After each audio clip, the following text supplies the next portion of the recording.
Furthermore, the current advice: stay home if you are sick, but stay away and don't be tested, introduces additional uncertainty. This pales in comparison to the clear evidence of deaths at home, likely due to COVID-19 but never diagnosed.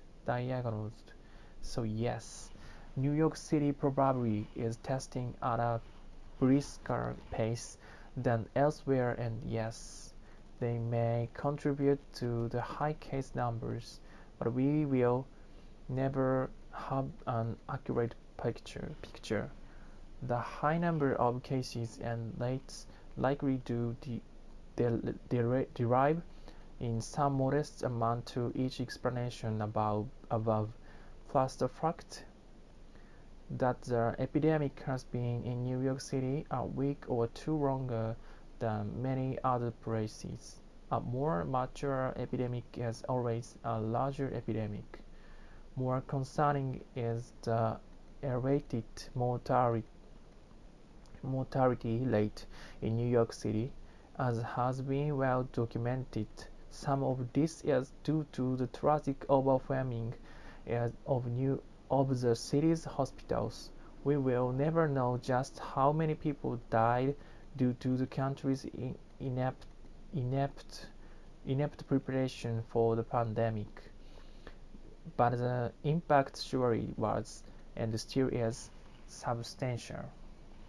Still, the mortality rate of about 6% is quite high, even though most countries, particularly in Western Europe, have seen mortality rates rise as the pandemic drags on, as patients who have hung on for weeks have begun to die, and the rate of new cases has slowed.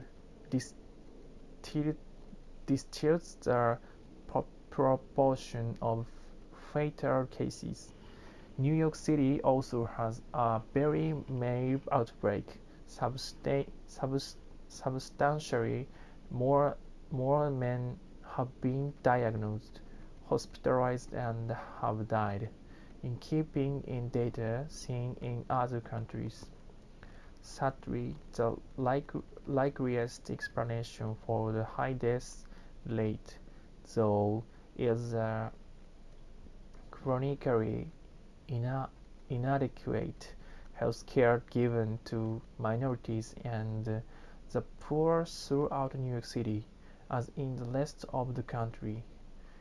New York City and New York State have only now released the latest distribution of cases and deaths, as well as by zip code, a surrogate for poverty rates. It is clear that severe disease has not been distributed equally by race and ethnicity. Black and Hispanic New Yorkers represent 51% of the city's population, yet account for 62% of COVID-19 deaths. They have twice the rate of deaths compared with whites when adjusted for age. This likely is due to both a higher proportion of Black and Hispanic New Yorkers being diagnosed with severe disease and a higher rate of deaths among those who are known to be infected.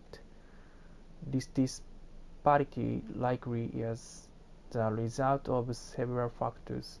Comorbid conditions such as hypertension and diabetes are strongly associated with deaths from COVID-19 and are more common in Black and Hispanic communities. But what causes high rates of poorly controlled hypertension and diabetes? Lack of appropriate healthcare. People who cannot easily find good health care or reasons of money, time, location, or trust may be more likely to stay at home undiagnosed and spread the virus, as well as experience potentially fatal delays in diagnosis and treatment. The explanation is the same for New York City, as for Italy, New Orleans, and probably Ireland. The virus exploits weaknesses in health and healthcare, be it advanced age or comorbidity for access to care.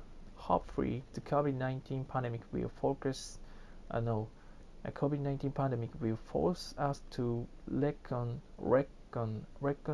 honesty with the many shortfalls that have been exposed and build a fair, forward-thinking approach that allows doctors and nurses to care for people in need.